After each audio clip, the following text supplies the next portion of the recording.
Compared with many European countries, Sweden is taking a relaxed approach to the coronavirus outbreak, encouraging people to, yes, practice social distancing, but putting very few restrictions on freedom of movement or assembly. Tuesday, though, saw the death toll rise by more than 100, bringing the total to just under 600 people, and raising fears that the outbreak might be spreading. The country's chief epidemiologist says social distancing is working, and more drastic measures will only postpone the problem. This long-term thing on the low scale that we do in Sweden is much more sustainable and would not cause these enormous differences in the amount of cases getting into healthcare in the same way.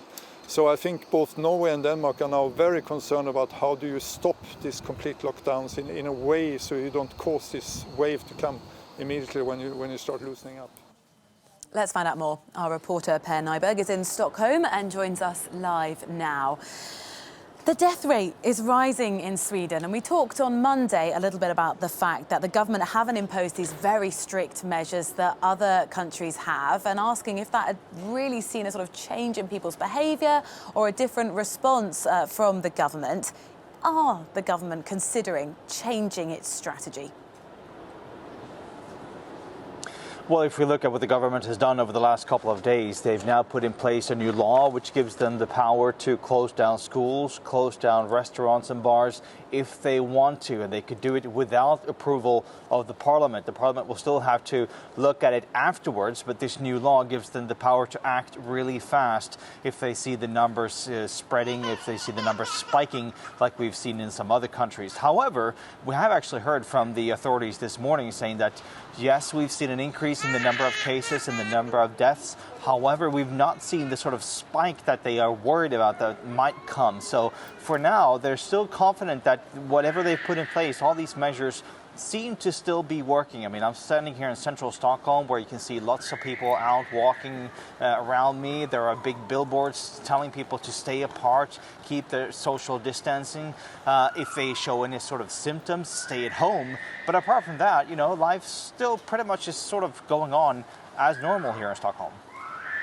I mean, the picture behind you looks just totally alien to what we've seen in other European cities.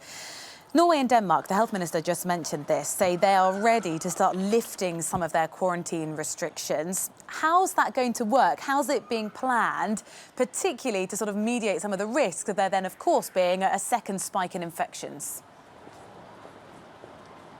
Well, that's the thing, Rosie. This second spike in infections that you're talking about, that's the main concern that all these countries are looking at. No one wants to lift these restrictions and then end up with more new cases sort of flooding over their countries. What we're seeing in Norway and Denmark is now that they're planning on reopening schools first in the next couple of weeks, both in Norway and in Denmark. Some teachers in Denmark have been voicing concerns that the government wants the students to stay at least 2 meters apart.